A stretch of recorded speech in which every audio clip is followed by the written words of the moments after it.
As certified life coaches with 45 years combined experience in human resources, Jen Trumm and Katherine have both experienced the highest of highs and the lowest of lows, both personally and professionally. And what they each know to be true is this: our mental, physical, and emotional health are the essential building blocks in order to thrive and shine in the field of HR. So in a first of its kind podcast, we'll be getting real and to discuss and share what has contributed to both our struggles and successes, with the goal of inspiring women around the globe to stand tall and take the necessary action to both thrive and shine in HR. Here are your hosts, Jen and Katherine. Hello, everybody, and welcome to Thrive and Shine HR. Hi, Katherine. How are you today? I'm so great today. How are you today? So great. I had a 50th birthday yesterday, so That's right. What was the best part of your 50th birthday? Oh, being around people I love and we got a limo and drove around town here in Southern Oregon, and it was just so much fun. They had, on the same night of my party, they have what's called the Medford Cruise. It's every year. The oldest cars in all the community come out and they just cruise around. And so we got to kind of cruise around a little bit in the limo, and that was so much fun and so bittersweet. My oldest son, who's 24, came with us, and some of my oldest friends in my life were there. So yeah, it was a lot of fun, and definitely a lot of kind of excitement and build up to it. And now it's really funny because I feel like I'm very kind of melancholy, but not in a bad way. Just kind of rode that ride, and now I'm like, okay, so this is 50. This is it. Does it feel different? A little, I mean, yes and no. I think I'm just settling. I'm allowing myself to kind of settle into it. And so in that way, there's something about it that feels really special. I think it feels special that I can say, yeah, this is exactly, I think, where I'm supposed to be. And, with all the bumps in the road that have come over the past few years, especially, it's really kind of beautiful to kind of feel more at peace now than I have in a long time. So that's good. And I think that's why I think it's helped for me, after the big birthday, to take a few days off of work. And then I'm going to be going to see some family soon. So it's just boom, boom, boom, boom, boom. Yeah. How about you, Missy? What you got going on? What kind of exciting things or challenges are going on in your life? Oh, I am in hog heaven. I mean, I think we've talked about this on the podcast, maybe not, but I have stepped up my consulting. Some as a coach and a consultant in HR, sometimes the coaching's more prominent, and then sometimes the consulting's more prominent. And I have really upped my consulting. So I am traveling to one of the most beautiful areas in Colorado every single week. And it's just everything I could have ever dreamed of when it comes to being a coach and a consultant. So my clients are amazing. I'm having a ball inside and outside of work. It's just sort of been a dream come true. So I'm having a really good time making a lot of impact. The intention's there, but the impact is there. And I think as HR practitioners, that means so much to so many of us. So I'm having a ball in honor of your birthday. Awesome. Woo-hoo.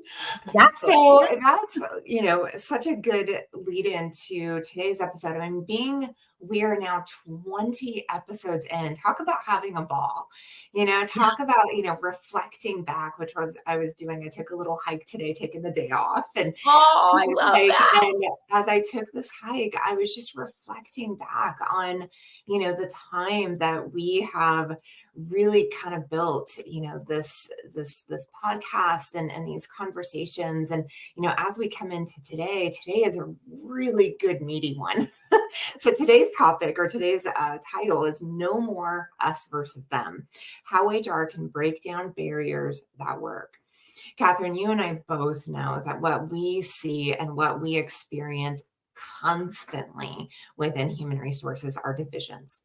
Us versus them, separations and divisions constantly that kind of keep people on the opposite sides, whether it's departments, whether it's different locations, whether it doesn't matter, in so many ways. We see it on the news constantly. So Constantly. today's episode, I think, is going to be so powerful. I hope to be able to send a message for those out there. How can we as HR professionals really be able to rise up and recognize our ability and our true gift to be able to build more bridges, canals, tunnels, anything else to help people become more aligned and less divided. Yeah. Ready to jump Without in? without burning those bridges Right. and, just burying ourselves in the tunnels. How do we do this in an impactful way, with our heads held high? It's definitely both an art and a science. So yeah, I couldn't agree more. This is a meaty one for sure. Well, let's get to chewing. All right, first Let's do question it. is, what are some of the greatest challenges you faced as you've attempted to address divisions, the us versus them mentality, early in your early HR career? Okay. So per usual, Jen, these questions really got me thinking and really got me going back in time, which is always so fun. So similarly to what you were saying about your hike, I also took some time today to be really reflective when it comes to today's episode. And what really caught me about this question was the part about in your early HR career. So if you've been listening for a while, you know that Jen and I have both been in HR for a very long time. I started my career when I was 21. And going back to that first job I had in HR, it was in the public sector. It was in the health field. And I had a 5-hour drive today. I had a lot of windshield time on my hands. And I could not think of something that was so divisive in that first job. So from the age of 21 to 28, there was nothing where I was like, wow, like I want out of this profession. It was a very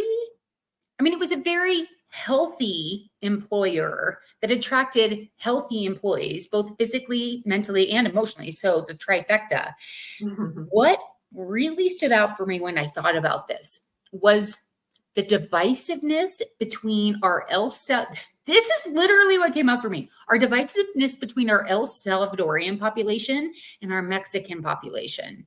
Huge cultural differences that would create a lot of, I don't want to say drama, a lot of finger pointing, a lot of shame, and a lot of things that, if you think about it, are really protected under Title VII. But as a white female who was relatively young, it was really difficult for me to know how to address this cultural conflict that was going on, beneath the surface of the organization that didn't impact everyone overtly, but certainly created a lot of true divisiveness that is deeply embedded between those two countries of El Salvador and Mexico. And I think a lot of white Americans don't even know about the cultural differences between those two countries and what happens when you employ people from two very different countries who have a lot of strife. So I was very young. I was very naive. And I'll be really honest, we were primarily El Salvadorian.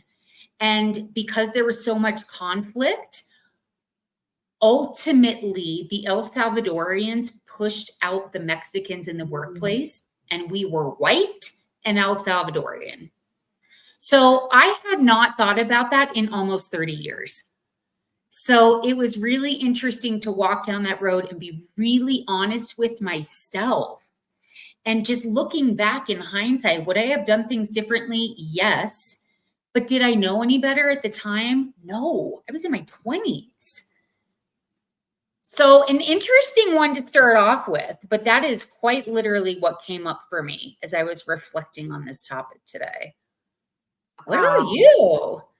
That's so important. I think, as one of the things that I just appreciate so much about you is like that deep reflection that you can, be really honest, about how you may have shown up at that time and be able to then see it. Because mine is similar to that No it was a good way. 15 years ago. Well, very different, but similar in terms of like recognizing that in the moment, or now being able to look back, but even in the moment I knew something was off. And so So in my interesting. situation, there was multiple examples I could give, but the one that stood out the most to me was a good 15 years ago. And there was an individual who he was there was no documentation and there was no specific communication and about whether there might have been something off with him or anything like that. But looking back very clearly, there was something where he really struggled socially. There was some significant anxieties. There was some Mm, significant, like maybe Asperger's. It's really hard to say, but yeah. boy, did his immediate manager and several people within his department find ways to exclude him, find ways to kind of pick on him. And Oh, and and at the time here, right? This is like, 15 years ago. And from an HR perspective, and one of the things that, like, when you talk about like really gut checking and saying, hey, you know where was my mindset at the time?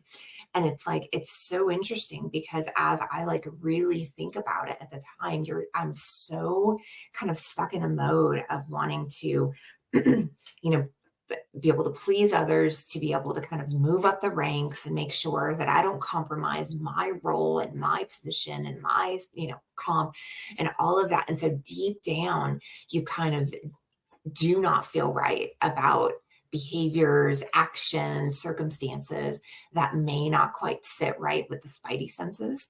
And that is something that I think for me, multiple examples where I have similar to that one, where I'm like, oh my gosh. It's like you're wow. trying to Yes. stand strong and you're trying to kind of do the right thing. But at the same time, there's so much pressure from these other stakeholders, right? The leaders in the organization and all of that to try to kind of show up in a certain way in order to prove yourself.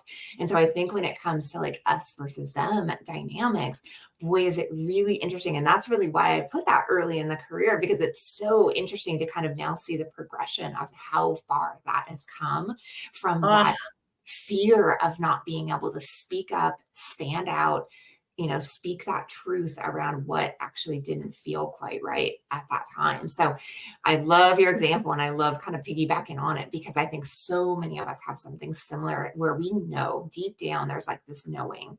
And yet that really truly standing up and speaking out, that's where I think we hold our truest and greatest power.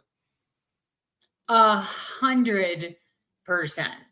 I I love that example. And I was recently speaking with a client who has basically said, I feel like I'm still in high school. I feel like Mhm. there is still this divisiveness. There's still people ganging up on one employee, whether it's body odor, or they're from a different culture, or maybe there is something neurodivergent, who knows, Yeah. something quote unquote different about the person. And in some ways, part of me looks at it through that coaching lens of, well, people just don't understand what their brain's doing, and that they have the power to show up a little bit differently. And other times I feel a little defeated, if I'm being honest. It's like, Yeah. when does this end? Yeah. I You I know? completely hear that. I'm in the process. Have I shared this book? Oh, well, never mind. Subtle, I know I've got my thing, but Subtle Acts of Exclusion is a book that I'm reading Ooh. right now. And I want to share it in the notes, because that book is been such a huge eye-opening thing to me around Whoa. And it comes up in a question here in a little while where I talk about like, how can we really recognize perhaps what we may not currently be aware of? And that's what you're talking about. Is like, it kind of builds up over time, and it's the things that we tolerate and we accept, or maybe we just don't even, we're subconsciously not even clued in to the ways that people might feel excluded or not feel as much as they belong. And like that, I think is so Mm. much can have a huge potential impact on what we do and how we do it. But it's just going to require us to kind of have that continuous practice of being aware of those little subtle things that are happening all the time. All the time.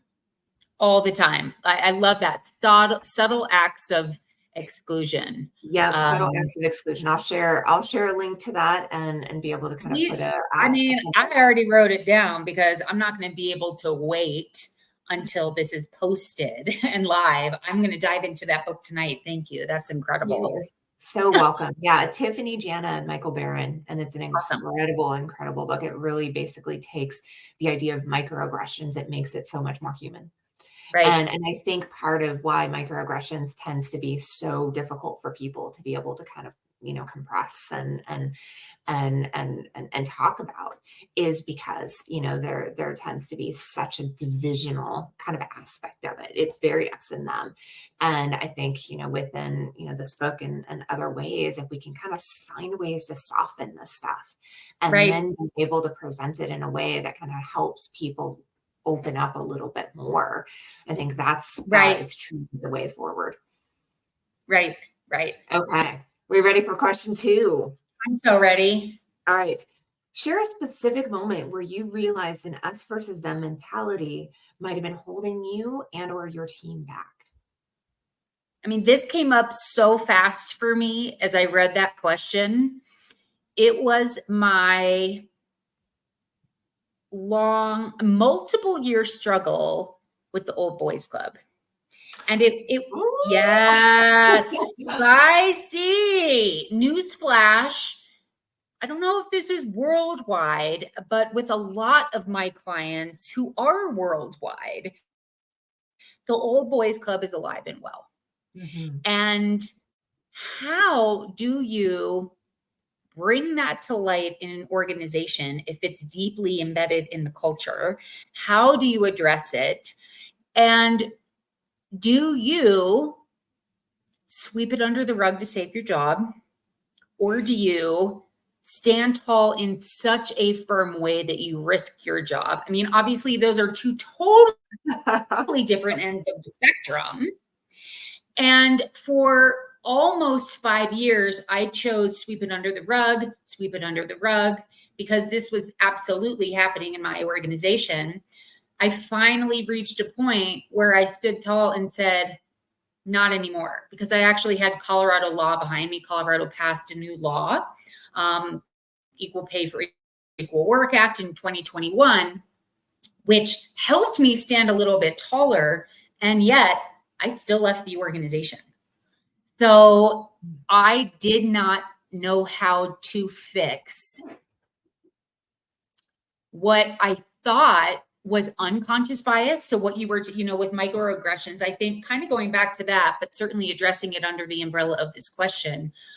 I think our job as HR practitioners is to, if there is unconscious bias, help people understand, bring it to light, bring it into consciousness, so to speak, and not in a judgmental way, but just bring it to light. However, this is the deciding point for me to sort of answer my own question. When do you just say, it's okay, let me help you understand how this is coming across to others in the workplace, versus, I gotta go. This is not okay. And the deciding point for me was, after a long time of trying to say, hey, this is not okay, when it became so clear that it wasn't unconscious bias, it was intentionally conscious bias that the organization didn't want to do away with. They wanted to lead with that old boys club. That's when I said, okay, this just isn't for me. But it's not a woe is me story, because that that specific moment, I mean, it was kind of a 5-year period, but there were so many moments in there, so many times where I was yelled at by a male superintendent, like yelled at during COVID. And my boss was like, that's okay. Just, that's okay. You're allowed to be spoken to like Shake that. it off. Yeah. Pay being 10% less than male counterparts. And my boss being okay, my white male boss being okay with that, but my white male boss hooking up other white males in terms of their pay. And when that inequity was presented to him, he's like, oh, well, right? So I'm being a little dramatic. It wasn't that clear cut.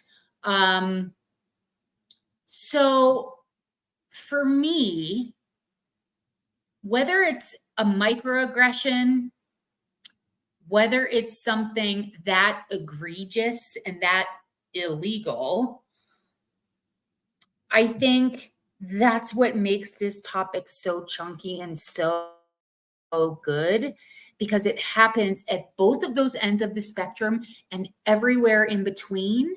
And like I said, just to reiterate the point, I think our job is, okay, let's make sure it is conscious. And then what do we do with that?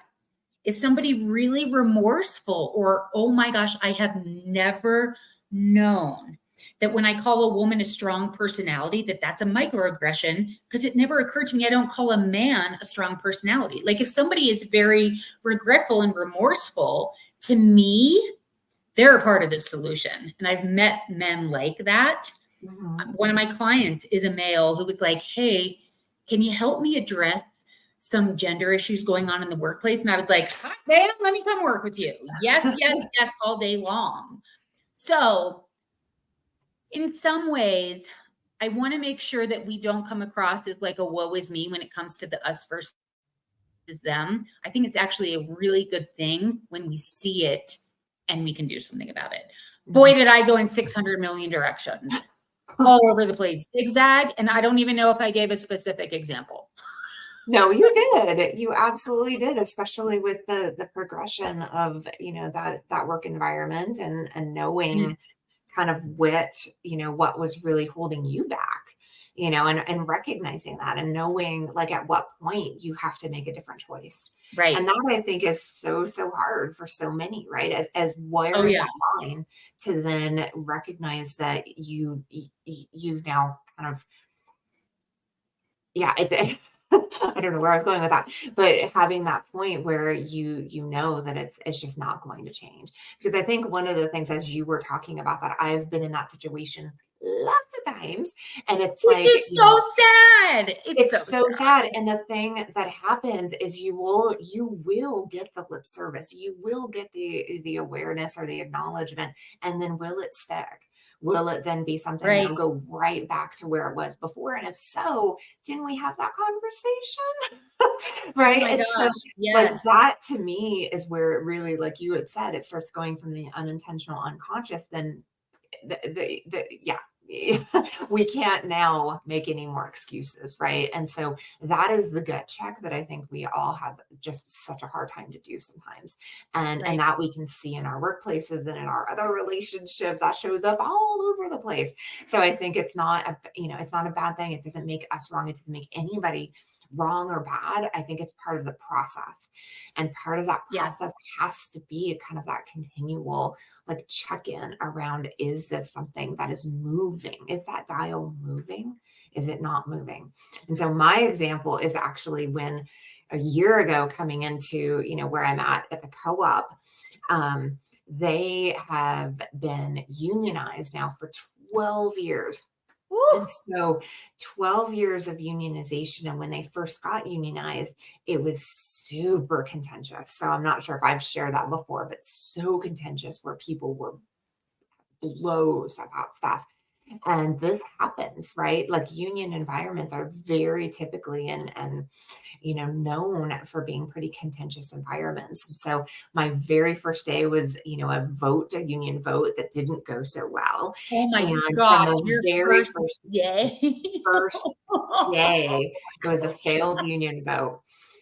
Yeah, and so Wow. the very first few months, it was really, really obvious that the contentiousness and the trauma really, I mean, if, it's so fascinating to me. This is the first union environment I've ever been in before, but and without getting into any type of details around any specifics, because obviously we don't want to do that.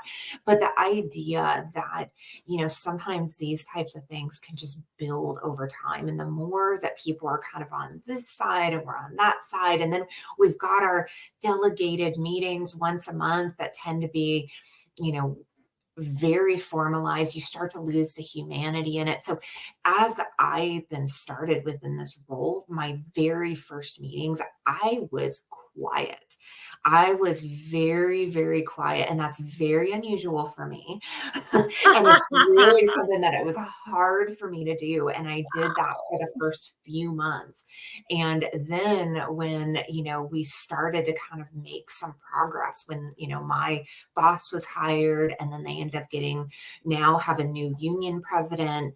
It's been pretty kind of amazing to see that sometimes really what had to happen is to give some space so people could just breathe a little bit. And I think it'd been the same people in the same roles, in the same kind of dynamic for years and years and years. And so you start to kind of break those dynamics up, and it kind of gives people a chance to kind of breathe and maybe see things, and be open to things a little bit more than perhaps they were.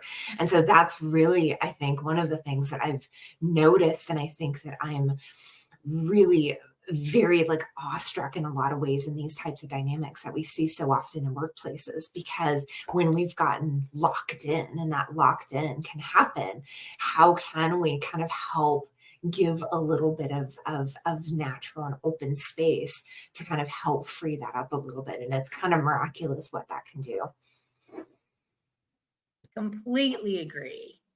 I love that. Just the pausing and the freshness and the space just can really refresh and give everyone a little bit of reprieve to gain perspective, or whatever it is. I think there's a lot of gold in there. One of my clients, on a smaller scale, she calls it the power of the pause. Very simple, it comes up in almost every single one of our coaching sessions. She's like, just need to remember the power of the pause. And I think that holds true for so many individuals, but also, in those union discussions. And it's so funny you bring that up. I remember studying for my SHRM, I don't know, one of my SHRM certifications, the senior level one. And I think this is my recollection, because it's been a while, 5 sections. The 5th section was on unions. And I was like, I am never gonna work for you. Why is there a 5th of this test on unions? And to this day, I still have yet to work in an environment that works with unions. However, my partner's in a union. Oh, well, that's helpful. Yes, it's really helpful. And they had a changing of the guards in terms of their union representative. And the union representative I was giving a little bit of advice, and like, why don't you start the conversation with gratitude? Saying, thank you so much. Here are all the things that we're seeing you do for the employees. We're so grateful for all the things you've done for the union. And they said it was a game changer. So just those little shifts, we know how important it is. Like, if we're arguing with a spouse or a partner, it's like, okay, what am I grateful for? Like, how can we find this common ground? How can I help calm this other side down? Just those little things. They sound so simple, but so many of us don't put them into practice. But if we do, huge game changers can result. Yeah. Wow. Yes. Yes. Yeah. One of the early conversations I remember having with my now boss was really very similar to that, which was really about like, being able to provide an opportunity for people who perhaps haven't really felt heard over long periods of time, and Yes. how do we really kind of start to supply that through our presence and through our openness. And that to me was such a game changer, because again, I go in and I want to start fixing, and I want to start kind of doing what I've done for so many years in HR. And this has been such a huge shift for me, where I've really come in and I've just been there, and I've just kind of allowed it to kind of flow and happen in a very Oh, different way. And yeah. And so that kind of guidance really helped me in a different way, but I can see it now, right? Because this amazing. whole idea of us versus them, you know, that diffusing of really, like, regardless of what my position is and what your position is, we are always on the same team. And that sort of thing in a union type environment is like, it's unheard of. Like, we have an attorney who occasionally we have to call on like little goofy things. And this attorney, Totally. after my year now with the organization, he'll tell us, several times, he's like, you guys, you guys, you don't see, this type of environment that we, one, a localized union that's not a national union or anything like that. And so it requires us to come to Okay. the table in a very different way. And so because of that, and I think because of the different styles where we really are much more about leaning in and trying to learn and kind of come to Yeah. a solution together, it's really, I think, been a massive thing. And so to have even our attorney being like, wow, that's kind of different. It's like, I that's pretty love different. Like, that. that's super cool. And that's like the way that I think we will continue to want to go and help continue to build those bridges that have been long since, struggling and wiltering and, all of that. I think that is one of the greatest compliments. So I've got to highlight this for you, that an attorney said, well, that's kind of different. And it's working. Yeah. So Jen, my hat is off to you. That's amazing. Congratulate. You're making a monstrous difference because of how you're showing up. That's amazing. Thank you. Yeah, it's, as much as it can have its challenges, to be able to kind of reflect back, especially when, we prep and put together for the podcast. I'm like, you know what? Like, that is something that, one, I've never experienced before, right? Because I've never worked in a union environment just like you. And so being in that type of environment and kind of coming from day one with as contentious as it was, to now kind Yeah, of no finding this kidding. place where we're really starting to have different conversations that I think will, yeah, it'll be long standing. And it's like, it takes time, I think, still, but to see that movement is pretty cool. All right, well, let's get And to you've been question there two. a year Oh, or two. I can't remember. Have you been there a year or 2 years? 1 year in 2 days. Congratulations. That's remarkable. Nothing short of remarkable. I know we need to keep moving, but Thank you girl, so much. that's I love incredible. it. I appreciate it. All right, question number 3. How can Okay. HR professionals identify and address the subtle forms that we see of division and exclusion in the workplace?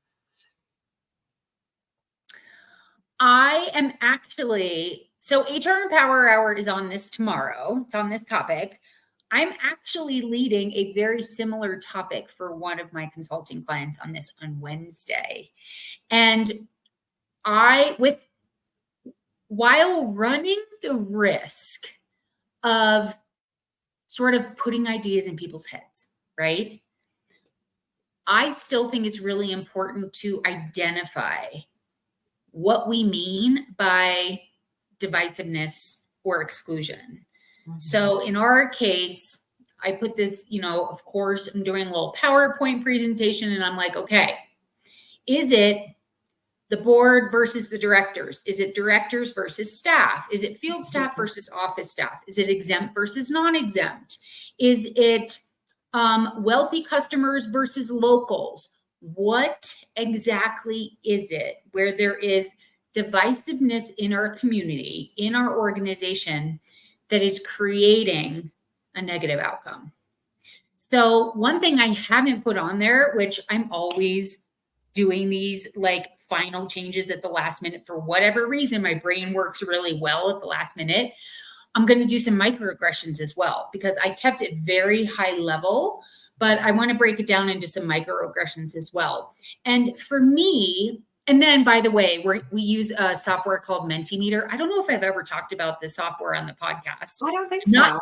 I'm not paid by the software company, but it's this really cool. It's I'm sure there's other softwares out there, but you use a QR code, you bring your phone, and you type in your responses, so it's completely anonymous, and it's happening just as we're asking the questions. It's really, really cool. It allows for engagement. It also allows for anonymity, which you could go back and forth like, okay, do you really want these comments to be anonymous? I think in this case, if you're trying to figure out where it truly exists, and you think that your employees not necessarily are coming from fear, but you're starting to encourage new types of conversations, I think that this is a great way to just have your employees be heard and to ascertain information that maybe you don't even know you need to be ascertaining. And the reason I like this approach is, instead of saying, well, we have a lot of consternation between the board and the department directors, and it's trickling down to the whole organization, that may not be true. That may be what I'm seeing through my lens, or the IT director is seeing through his or her lens or their lens.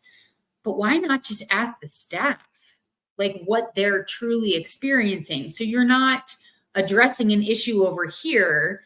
If sure, maybe that is an issue, but this one over here, maybe field staff versus office staff is actually much more heightened and causing much more of a negative domino effect than what we actually thought was the root cause over here. So I think calling it in a way and just asking, not telling, but asking is huge. So that's quite literally a plan that I'm going to enact on Wednesday. I'll let you guys know how it goes. Nice. What about you? I like it. Yes. So I am super similar with that. And I think, going back to the book I was telling you about, The Subtle Acts of Exclusion, that, one of the again, kind of greatest powers that I think we can have within the field of HR to make the best possible impact that we can possibly make is through helping, like you said, helping to bring consciousness around the things that we're inadvertently creating unintentional suffering, right? And it's like, my question I think I have, and I've had a few conversations with leaders that I've worked with where it really gets very real. And I'm like, do you care? Does it matter whether or not your actions and words may unintentionally or inadvertently create someone to feel less than, or that they feel as though they may not belong? You get to that question and it's pretty amazing, because nobody is going to say yes. And yet it shines a flashlight on something that we all need a flashlight to be shined on. And so it's like a real kind of truth serum type of thing, because in reality, we all want for us, to people to be able to belong and people to feel, valued and worthy and that sort of thing. But when we're not aware of that, we're not doing it from a conscious place, right, then how can, we be able to kind of ever step up if we don't have some kind of feedback wheel that allows us to be able to communicate safely and comfortably with one another when we start feeling stuck?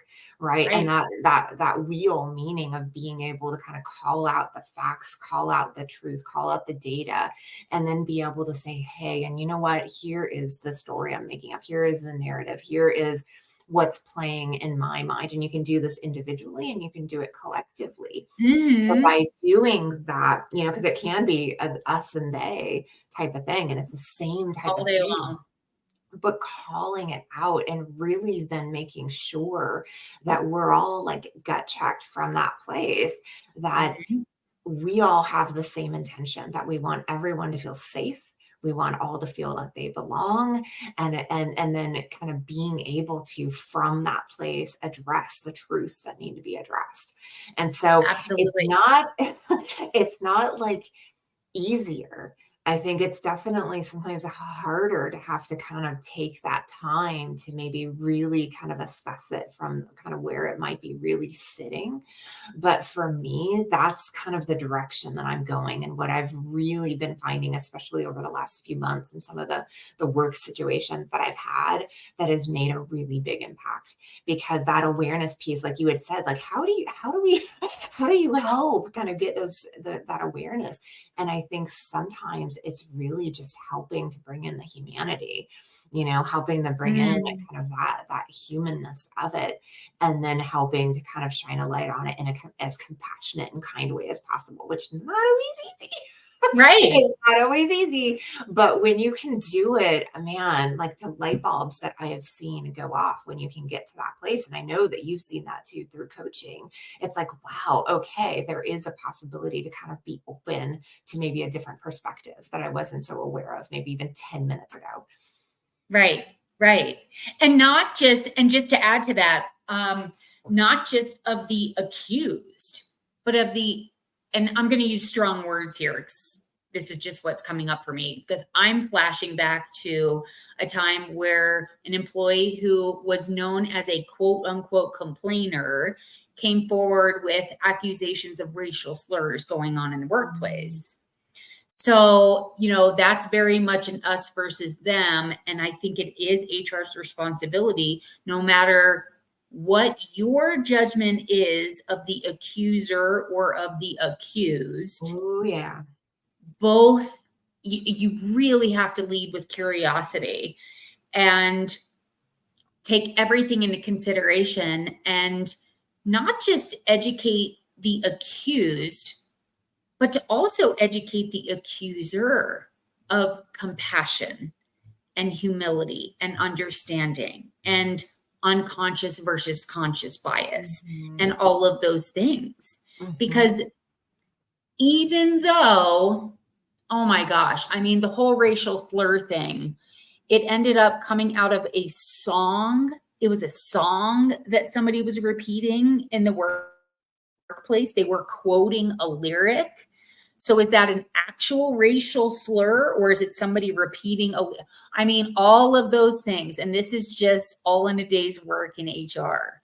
So Yeah. how do you educate everybody on those types of topics? So I bring that up because this is hard stuff.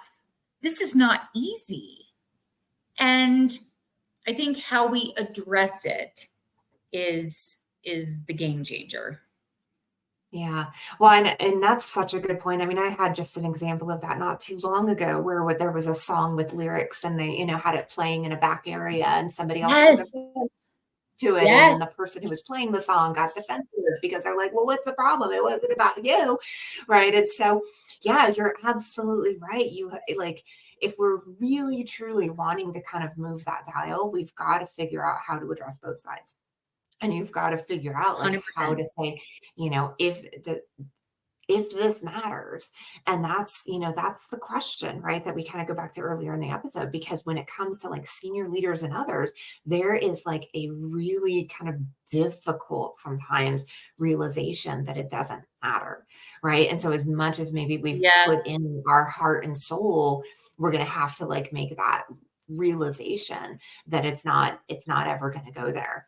But until then, when we can be able to kind of do all that we can to help accused and accusers and any witnesses, bystanders, anyone else, in opportunities where perhaps they may not, be seeing it from a lens of, as much compassion or empathy or whatever, from that other side of somebody who might have taken that offense, yeah, right? And like recognizing there's more to it than that. They're not just being a dick who wants to turn your music off. But so right, often, right, we right. kind of resolve the situation and then we've moved on. But there's so many kind of underlying pieces to that have opportunities to help build bridges. Right. Yeah. Right. Okay, next question. What role, in your opinion, can coaching help to create greater inclusivity and collaboration within our workplaces?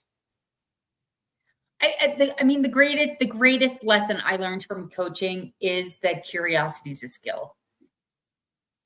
And That is. I it is a skill, and we have to practice it because it does override the amygdala. It can override the amygdala. And yes, every human is hardwired for judgment. However, we can develop those new neural pathways by developing that skill of curiosity. And I'm just going to leave it at that, because not because I have nothing else to add, but I truly believe that that alone is a game changer when it comes to this topic. Mm. Ditto. No, Really? no, I mean, yes and no, but I do believe, kind of going back to the previous question, that if you are a person, HR professional or otherwise, if you are a person who is committed to wanting to be able to kind of build, relationships and bonds and be able to kind of build that trust within, within your workplaces and relationships, then I think doing this type of work and being able to kind of commit to figuring out where, we get stuck and off track is everything. And so being Yeah. able to kind of find that and commit to it. And I think what I've seen so often is really those who really are only kind of focusing on these things when it's not working, or when it's messed up, or when Yes. something has happened that's out of control on, on the other end. And now, they kind of come in and out of it. And so the thing that I would offer out there is, as much as, any other chore like brushing our teeth that we do every single day, this is one that by doing it consistently, it really, really, really makes a big, big difference. Absolutely. Absolutely. Yeah. Yeah. I mean, that old sports analogy, I always go back to soccer because I played soccer as a little kid, and dribbling the ball and practice shooting in the goal. You get good when you practice. Yeah. And if we're not practicing dribbling, if we're not practicing being curious, of course we're going to lose that skill. Of course it's going to get away from us. And we're not, it's going to take some time to rebuild it. However, just like riding a bike, you fall up, you get back up. You try, it does come back the longer of a time span you have been practicing. So just keep getting back up and keep practicing it. And before you know it, it will be your predominant skill over judgment, which is a really cool place to be. Absolutely. And that's so perfect, because you kind of led into the next question, which was advice you would give to HR professionals who may be struggling with divisions in their own organization. So is there anything else that you would want to add? Yes. I think knowing about those struggles is a thank God I know about it, versus, oh God, what now? Oh God, I have more work on me. This is an actual opportunity to truly make a difference in people's lives, but also the culture as a whole. So in some ways, it's almost a check in with yourself, like be really honest with yourself of, am I seeing this like through a Debbie Downer lens, or am I seeing this through a, oh, there it is. There's a possible route, and I need to see, where this route's going to lead, because ultimately we got to get down to that. And it's a great thing for somebody to say, over here, pay attention over here. There's something we need to be looking at. It's a gift, really. Yeah, absolutely. Absolutely. And it's not always possible that we can solve everything and fix everything, or anything like that. But I love what you said, where it's really about asking the questions of, is there anything I might be missing? Is there anything I might not be Woo! seeing? Is there anything that could help me be able to kind of see the situation a little more clearly? And I think those questions, I don't know about you, Catherine, but those questions I find people have the hardest time asking themselves. They have a hard time Mm, asking those questions about what I might be missing. What am I not seeing? And it's like the vulnerability that it takes, I think, for some of us to put ourselves in that position is just a really like it's a shift. But yeah. it's one that like once we kind of get over ourselves, you know, you get over Yes. yourself. And that is like those are the questions that I think can help unlock so much because it really is what's oftentimes what's kind of hiding and it just needs that light. It just needs that exposure. And then with a little bit of air, it's gonna find a way to be so much more clear. So it's amazing sometimes that resistance that we have or so many people have. And when we start to kind of push that to the side and become more curious, just boom. Right. Boom. It helps to kind of make so much of a difference. But it again, like it requires that sense of being able to kind of go into it. And that risk for so many is a tough thing to do. So by doing it, in baby steps or in small little bite sizes to be able to kind of feel more comfortable with it, like you said, to practice, that would be a huge suggestion that I would have because a lot of times I know for me, I know Mm, sometimes I tend to, go big or go home. And so it's like that is not always going to work, especially for people who really struggle kind of pushing themselves out of something that, maybe quite that comfortable go to. And this is definitely outside of a comfort zone type of thing. So oh one yeah. step at a time, baby steps, and recognize that this is, something that can really help, open us up to, helping with so many of the divisions and things that divide us. Yeah. Nice. I'm just Okay. I just started thinking about like what other department in general, when we think about organizational structure, what other department is like, yes, I'm going to dive right into this. Like I think about my colleagues of years past on finance teams or marketing teams. And this is why HR is very hard. And this is why HR is so important and impactful. Mhm. Because I don't think most humans want to dive right into stuff like this. Most of us are people pleasers, and it's so uncomfortable for so many of us. And this can be the most important work. Yeah.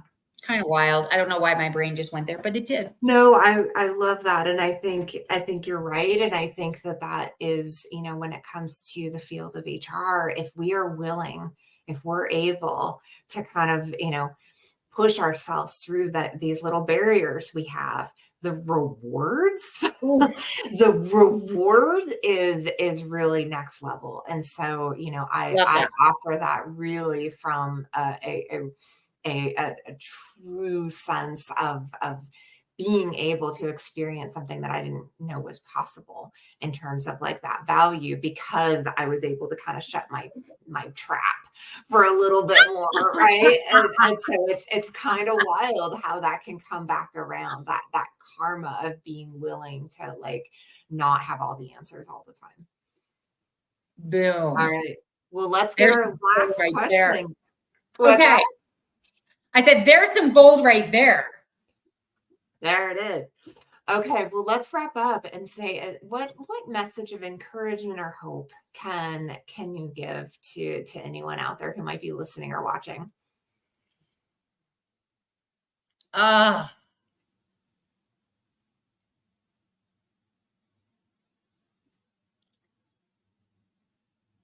I think my message of hope and encouragement is so not where I wanted to go with it when I initially thought about this.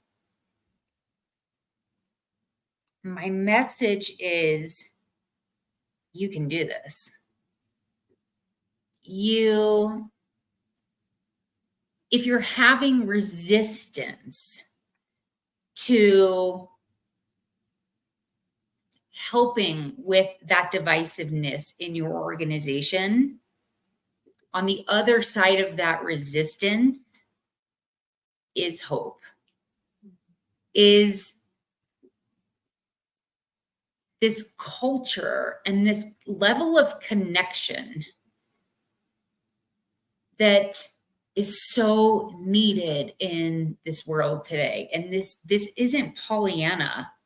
I really think when we're like, ooh, I'm not going to go there, or it's not worth my time, or I have a million other things to do, when we feel that sense of resistance, there's a reason for it. So just check in with yourself and just know that you're exactly where you're supposed to be.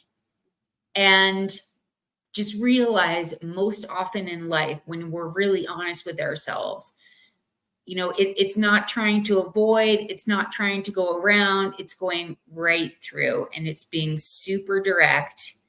And this is truly where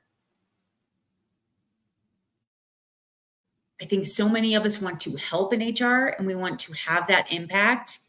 And this is one of those topics that if we just approach it just a little bit differently, we might be so amazed by ourselves and the impact that we've had in building those bridges that you so eloquently brought up in the very beginning. I got chills. I feel that so hard. And I agree with that so much. And I'll just add to that, for anyone out there, if you have been finding yourself functioning in a workplace dynamic that doesn't really feel authentic to the person you most want to be, Ooh.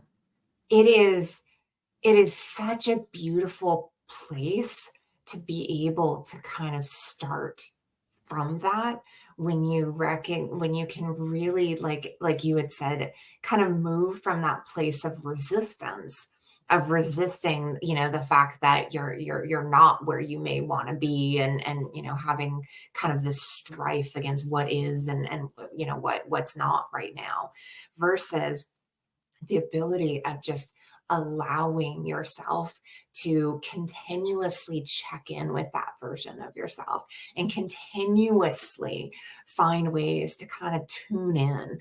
I mean, just the other day, I showed up as very much not the self I would want to be. And boy, is that a beautiful opportunity to check in with myself. What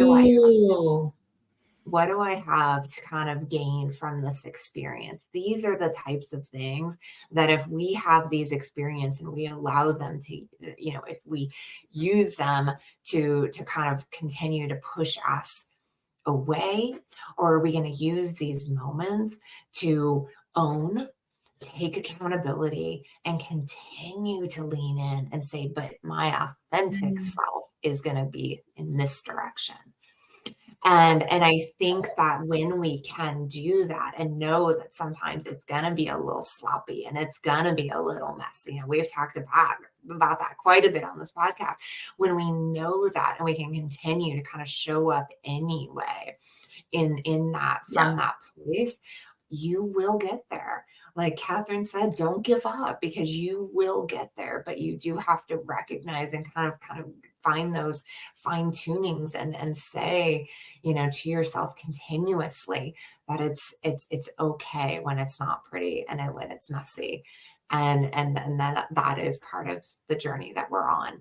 And I'm so proud, it makes me so proud to just be a part of a community where we're really talking about things that I think matter like this so much. So I think, here we are an hour in, and it was like truly one of the more impactful conversations that I've had on this podcast. Well, absolutely. I mean, even that's what I love about this podcast. We talk about the things that actually matter. And the way I know that they actually matter is these are the types of topics that people lose sleep over, that HR professionals ruminate about. So if we're not talking about them and being honest and almost normalizing and saying it's okay, like we get it, this is really hard stuff, and we can do hard things, you know, a little Glennon Doyle. I don't lose sleep over like a performance review being a 4 or a 5. I lose sleep over the things that we cover, the things that actually matter in HR. So or things I wish I would have said and didn't say. Yeah. Yeah. Yes. Yeah. I adore you. You dropped some amazing gold today. I took notes down when you were talking, so thank you for all of the platinum that you've shared today. It's been amazing, Jen. I did the same. So that's always one of the funnest things when I can learn from my partner. You know, what's also so funny is like we agree. Like today, it was like, yeah, I totally agree. But you and I have such different ways of looking at it that it's almost, there's no right or wrong. It's just different ways of making a point or seeing it through a slightly different lens. And for our listeners out there, if you're experiencing this podcast and seeing it through a little bit of a different lens, you know, we would love to hear your thoughts on this. As you know, just type it in the chat. We would love to engage with you and really do a deeper dive with you. So feel free to share on any of the platforms where we post this podcast, and we would love to connect with you. 100%. And make sure while you're at it to download us, to rate us, to review us, to give us your love, because we are wanting to just grow this podcast. That's the goal. And next week will be lucky number 21. Can't wait for that. So, well, thank you so much, Katherine, for the really, really great topic. And with that, we will sign off. Thank you, everybody. And don't forget, every day is a great day to rise and shine, or thrive and shine in HR. Thanks so much. Bye, everybody. Bye, everyone.